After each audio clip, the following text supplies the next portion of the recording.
Hello learners, welcome to the another online English class of Haldar E academy.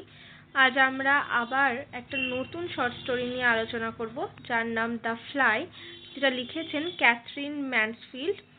তাহলে চলো আজকে তার টেক্সটটা আমরা পড়া স্টার্ট করি। দেখো, প্রথমেই আমি বললাম দ্য ফ্লাই, এটা কে লিখেছেন না ক্যাথরিন ম্যানসফিল্ড লিখেছেন। কত সালে? 1922-তে লিখেছেন। হ্যাঁ, তার মারা যাওয়ার ঠিক 1 বছর আগে তিনি এটা লিখেছিলেন। স্টোরিটা তিনি লিখেছেন ফেব্রুয়ারি মান্থে 1922-তে, আর পাবলিশড হয় কিন্তু সেটা ওই বছরই মার্চে। স্টোরিটা ফার্স্ট পাবলিশড হয়েছিল দ্য নেশন অ্যান্ড অ্যাথেনিয়াম নামক একটা পেপারে ফার্স্ট পাবলিশড হয়। তারপরে এটা পাবলিশড হয় ডাভস নেস্ট অ্যান্ড আদার স্টোরিজ এই নামক একটা পেপারে ফার্স্ট এটা পাবলিশড হয়, মানে দ্য ফ্লাই এই স্টোরিটা পাবলিশড হয়।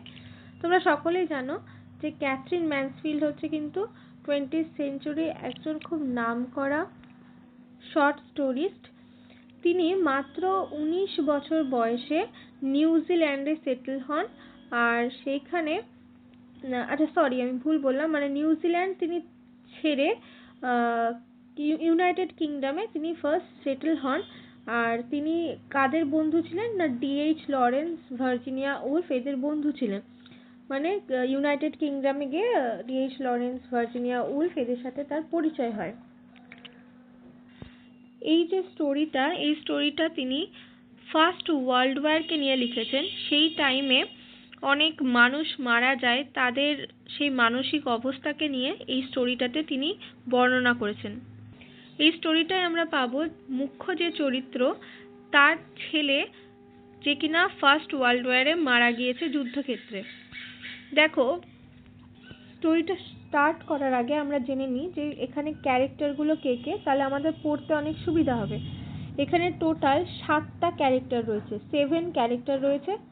তার মধ্যে মেন ইম্পর্টেন্ট আমরা মানে 4 জনকে পাবো। কে? দ্য মেন ক্যারেক্টার হচ্ছে দ্য বস, তারপর পাবো তার বন্ধু উডিফিল্ড, তারপরে পাবো মেসি নামক একটা ক্যারেক্টার। এরা 3 জন হচ্ছে মেন ক্যারেক্টার। আরও ক্যারেক্টার রয়েছে যাদেরকে সরাসরি আমরা এখানে এই গল্পের মধ্যে দেখতে না পেলেও তাদের নামগুলো আমরা জানতে পারবো। আর একটা ক্যারেক্টার যে ইম্পর্টেন্ট, যাকে নিয়ে এই স্টোরিটার মেন টাইটেল দ্য ফ্লাই, মানে ফ্লাইকেও আমরা অ্যাজ এ ক্যারেক্টার হিসাবে এখানে দেখতে পাবো। ক্যারেক্টার মিন্স তার একটা ভূমিকা, একটা ফ্লাইয়ের ভূমিকাও আমরা দেখতে পাবো। কীরকম ভূমিকা? না, দ্য বসের যে ছেলে, সে যুদ্ধক্ষেত্রে মারা গিয়েছে, কিভাবে মারা গেছে, কতটা যন্ত্রণা পেয়েছে, সেইটা আমরা এই ফ্লাইয়ের মধ্যে তাকে সেটা দেখতে পারবো। মানে দেখতে পাবো যে এখানে দ্য বস সেই ফ্লাইয়ের মধ্যে যেন দেখতে পাচ্ছেন যে তার ছেলে কিভাবে যুদ্ধক্ষেত্রে কতটা কষ্ট করে মারা গিয়েছে। তাই এখানে ফ্লাইও কিন্তু একটা গুরুত্বপূর্ণ ভূমিকা নিচ্ছে। স্টোরিটা পড়ার আগে আমরা একটুখানি জেনে নিই যে স্টোরিটা কি নিয়ে। সেটা তো আমরা কি নিয়ে এটা তোমাদেরকে এর আগেই বলেছি, কিন্তু স্টোরিটাতে যে মেন ক্যারেক্টার দ্য বস, তার ব্যাকগ্রাউন্ডটা নিয়ে একটু জেনে নিই আমরা। দ্য বস যে কিনা একটা অফিস চালায়, তার ছেলে যুদ্ধক্ষেত্রে মারা গিয়েছে, সেই কষ্টটাকে তিনি ভুলে থাকার জন্য সারাক্ষণ নিজেকে কাজের মধ্যে ব্যস্ত রাখেন। তিনি নিজের ঘরগুলোকে সুন্দর করে গুছিয়ে রাখেন এবং নানা রকম কাজে নিজেকে সারাক্ষণ ব্যস্ত রাখেন, যাতে তার কোনোভাবেই ছেলের কথা না মনে পড়ে। কিন্তু আমরা এখানে দেখতে পাবো তার এই বন্ধু ওল্ড উডিফিল্ড তাকে কোনোভাবে তার সেই ছেলের কথা মনে করিয়ে দেয়, এবং তারপরে তার সেই যে মানসিক যন্ত্রণা, সেটা আমরা এক এক করে দেখতে পাবো যত স্টোরিটা পড়তে থাকবো। তাহলে চলো এবার টেক্সটটা পড়া স্টার্ট করি।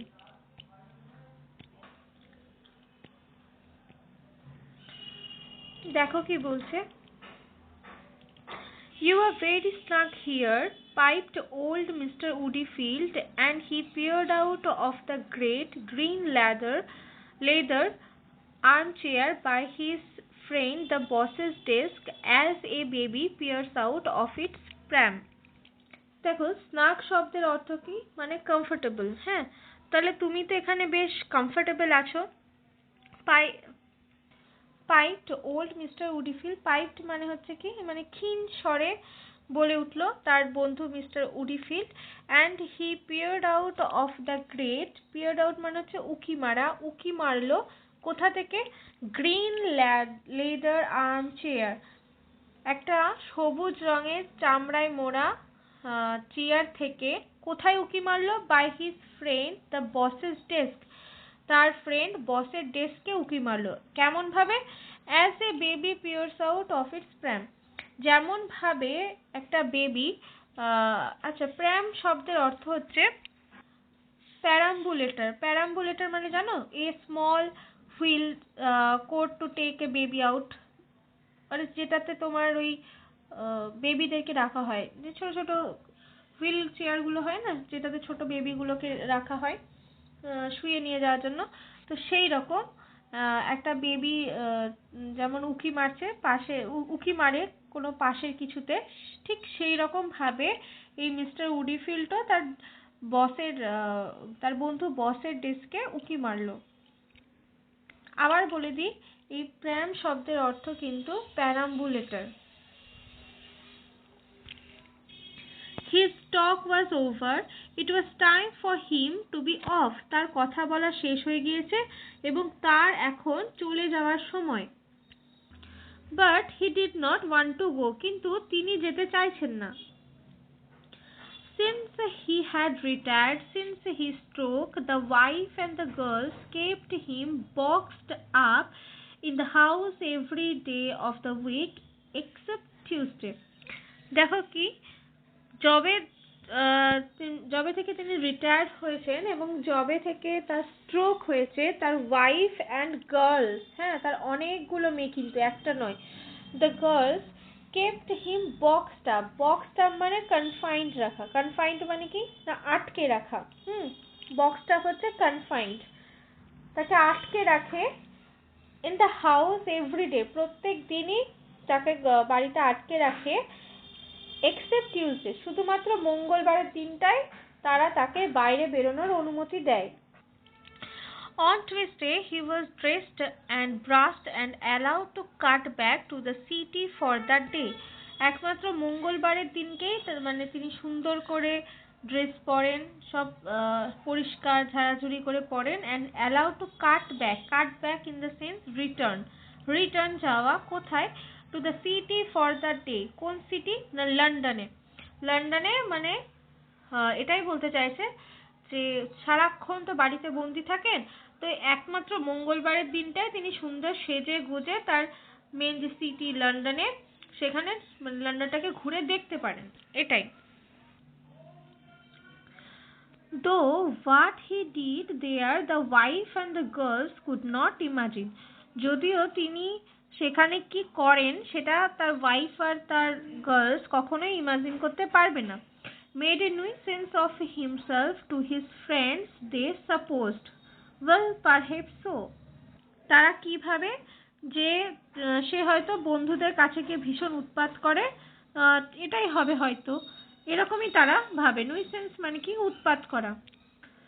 সে যেটাই হোক, অল দ্য সেম, সে যেটাই হোক, we cling to our last pleasure as the tree clings to its last leaf. আমরা কিন্তু মানে আমরা মানুষরা আমাদের জীবনের শেষ দিন পর্যন্ত সুখটাকে আঁকড়ে ধরে থাকতে চাই, যেমন ভাবে একটা গাছ যার পাতাগুলো হয়তো ঝরে পড়ছে, সে যেমন তার শেষ পাতাটাকে আঁকড়ে ধরে বাঁচতে চায়, ঠিক সেই রকম আমরা মানুষরাও কিন্তু আমাদের যে শেষ সুখ সেটাকে নিয়ে বাঁচতে চাই, এটাই কিন্তু এইখানটায় বোঝানো হয়েছে। So there sat old Woodfield smoking a cigar and staring almost greedily at the boss. তো সেখানে ওল্ড উডিফিল্ড একটা মানে সিগারেট টানছেন, যেটা তার বাড়িতে তো একদমই অ্যালাউ করা হয় না, তবুও তিনি এখানে এসে মঙ্গলবার সিগারেট টানছেন। আর স্টেয়ারিং মানে এক দৃষ্টিতে তাকিয়ে আছে, গ্রিডিলি মানে লোভী একটা দৃষ্টিতে বসের দিকে তাকিয়ে আছেন। কেন তাকিয়ে আছেন? কারণ বস একদম বেশ খোলা মনে বসে আছে, তার কোনো বাধা নেই, এইসব ভেবে আর কি গ্রিডি একটা দৃষ্টিতে তিনি তাকিয়ে আছেন। হু রোল্ড হিজ অফিস চেয়ার, যে কিনা তার অফিস চেয়ারে মানে রোল্ড করছে, মানে তার একটা রোলিং চেয়ার আছে, হ্যাঁ, সে রোলিং চেয়ারে বসে যে চেয়ারটাকে বেশ ঘোরাচ্ছে। Stout Rosie 5 years older than he। আচ্ছা দেখো, স্টাউট মানে হচ্ছে বেশ একটু মোটা, মানে স্থূলকায়। রোজি মানে বেশ একদম গোলাপি গোলাপি আর কি তার স্কিন কালার।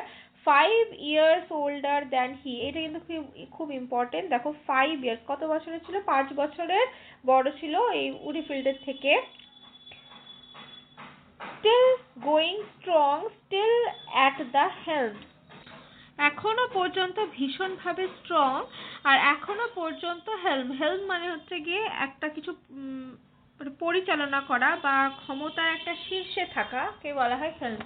এখনো পর্যন্ত কিন্তু তিনি অফিসকে পরিচালনা করছেন। এইসব দেখে আর কি তিনি গ্রিডি দৃষ্টিতে তার দিকে তাকিয়ে আসেন। It did one good to see him, মানে যে কেউ তাকে দেখলে মানে তার বেশ মানে মনটা ভালো হয়ে যাবে। Wistfully admiringly, the old voice added, "It's snug in here, upon my word."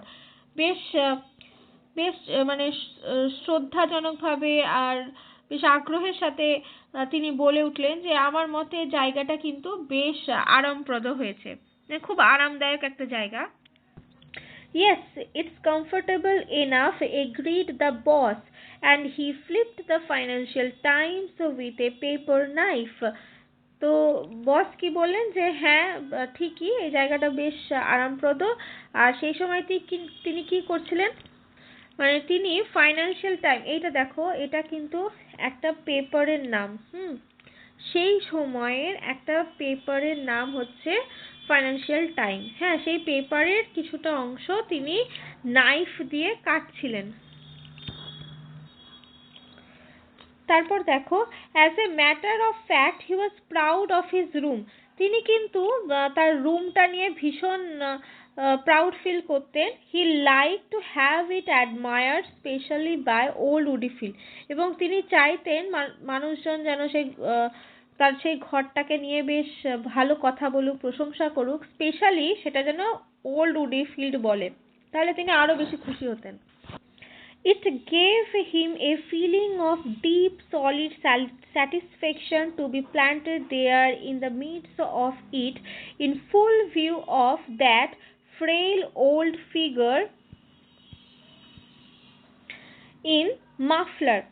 তার মানে কি, ওই যে ফ্রেইল্ড ওল্ড ফিগার, এটা ফ্রেইল্ড ওল্ড ফিগার বলতে কিন্তু ওই মিস্টার ওল্ড উডিফিল্ডের কথা কিন্তু বলা হচ্ছে। হ্যাঁ, তো frail old figure in muffler, যে মানে একটা জরা চিহ্ন বা একটা জরাগ্রস্ত একজন ব্যক্তি যে মাফলার নিয়ে আছে, সে যখন এরকম প্রশংসা করছে তখন কিন্তু একটা সলিড স্যাটিসফ্যাকশন তিনি ফিল করতেন। আচ্ছা, ফ্রেল মানে কি, মানে হলো জরাগ্রস্ত হওয়া বা মানে অসুস্থ যেটা হয়। অলরেডি আমরা জানলাম যে ওল্ড উডিফিল্ড যে কিনা রিটায়ার্ড প্লাস তার স্ট্রোক হয়েছিল, তো তারপর থেকে তিনি অসুস্থ, তিনি একদম বৃদ্ধ মতো হয়ে গিয়েছেন, তার থেকে 5 বছরের ছোট, তা সত্ত্বেও একদম বুড়ো হয়ে গেছেন, আর তিনি তখনো পর্যন্ত ভীষণ স্ট্রং। তো এইরকম একটা মানুষের কাছ থেকে যখন তার প্রশংসা পাচ্ছে, তো সেইটা সে খুব ভালো উপভোগ করত। তারপর দেখো, I have had it done up lately, he explained, as he explained for the past how many weeks. আচ্ছা দেখো কি বলছে না, তিনি সাম্প্রতিক এই কাজগুলো করেছেন এবং ব্যাখ্যা করতে লাগলেন যে ঠিক কতটা সময় লেগেছে, কত উইক সময় লেগেছে, এটা তিনি বললেন। New carpet, he pointed to the bright red carpet with a pattern of large white rings। আচ্ছা, নিউ কার্পেট গুলো পয়েন্ট আউট করো তোমরা। নিউ কার্পেট যেটা কি কালারের ছিল না, red carpet with pattern of large white Rings. তো কার্পেটটা দিকে পয়েন্ট আউট করলেন, যেটা কি না রেড কালারের ছিল আর প্যাটার্ন ছিল হোয়াইট রিং এর। New furniture and he নডেড towards the massive bookcase. তারপর তিনি সেই নতুন ফার্নিচারের দিকে ইঙ্গিত দেখালেন। একটা বিশাল বড়, ফার্নিচারটা কি ছিল না, একটা ম্যাসিভ মানে বড় একটা বুককেস ছিল, হ্যাঁ বুক সেলফ ছিল। And the table with legs like twisted treacle. আচ্ছা দেখো, একটা টেবিল যার পা গুলো হচ্ছে বাঁকানো শিঙের মতো। The twisted treacle মানে হচ্ছে একটা design like a horns of deer, একটা ডিজাইন যেটা কিনা ওই হরিণের শিঙের মতো, বেশ বাঁকানো বাঁকানো।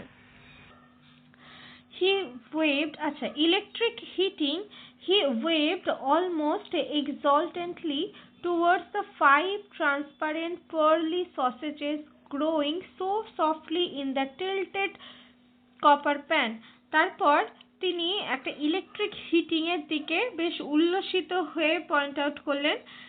সেখানে কি ছিল না, 5 ট্রান্সপারেন্ট পার্লি সসেজেস, সেখানে সসেজ ছিল, মানে 5টা স্বচ্ছ একদম দেখা যাচ্ছে এরকম সসেজ রাখা ছিল। কার উপরে না, টিল্টেড কপার প্যানের উপরে, বেশ মানে কাট করে আর কি একটা কপার প্যানের উপরে কিন্তু রাখা হয়েছিল।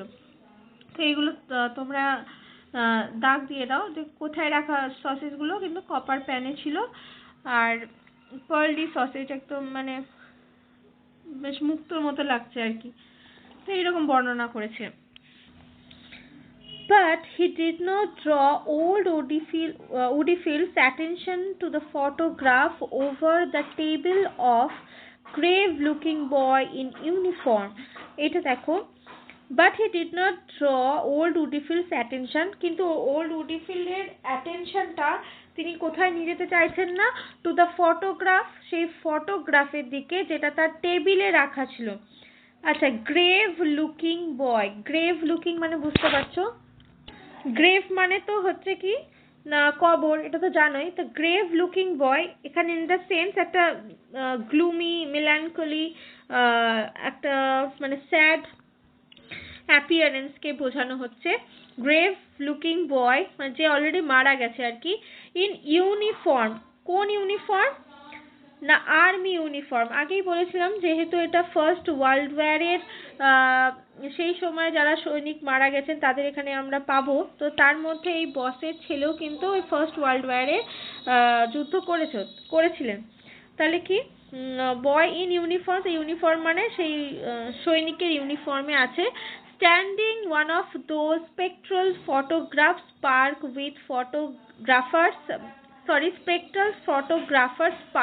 with photographers storm clouds behind him. তো কোথায় দাঁড়িয়ে আছে না, একটা ফটোগ্রাফার যে একটা পার্ক এবং তার পেছনে এবং সেখানে অনেক মেঘ আছে এরকম একটা আঁকা ছবি, সেইখানে দাঁড়িয়ে সে ছবিটা তুলেছে, মানে তার বয় সেই ছবিটা তুলেছে। সে কিন্তু অলরেডি মারা গেছে। ইট ওয়াজ নট নিউ, এটা নতুন কিছু নয়। It had been there for over 6 years, এবং এটা সেখানে 6 বছর ধরেই রাখা আছে। তার মানে হয়তো তার ছেলে 6 বছর আগে মারা গেছে, এরকম কিছু হতে পারে, বাট ছবিটা কিন্তু ওখানে 6 বছর ধরে রাখা আছে। এটা কিন্তু খুব ইম্পর্টেন্ট কোয়েশ্চেন, এটা তোমরা দাগ দিয়ে নাও।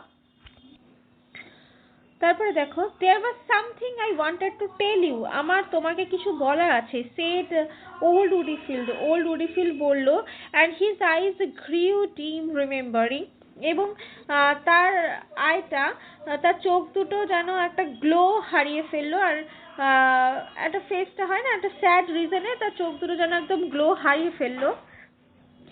Now what was it? কি তাহলে? I had it in my mind when I started out of this morning. আমার মনের মধ্যে এই কথাটা ছিল যখন আমি সকালে বাড়ি থেকে বেরিয়েছিলাম, তো আমি ভেবেছিলাম এটা বলবো। His hand began to tremble, তার হাতগুলো তখন কাঁপতে লাগলো, and the patches of red showed above his braid, এবং তার দাড়ির উপর যেন একটা লাল আভা সৃষ্টি হলো। দেখো আজকে এই অবধি। আবার আমরা পরে যেটা অংশটা আছে পরের ভিডিওতে সেটা আমরা আলোচনা করব। পরের ভিডিওটায় আমরা দেখব যে আসলে কি বিষয়ে সে কথা বলতে চাইছিল, তখন সেটা আমাদের ক্লিয়ার হবে। আজকে এই পর্যন্তই। এইগুলোর মধ্যে যেগুলো আমি দাগ দিয়ে দিয়েছি তোমরাও অবশ্যই দাগ দিয়ে নিও, এতে তোমাদের সুবিধাই হবে। আর এর মধ্যে কোনো অসুবিধা হয়ে থাকলে তোমরা অবশ্যই আমাকে জানিও থ্রু কমেন্ট। এখন এই পর্যন্তই, ধন্যবাদ।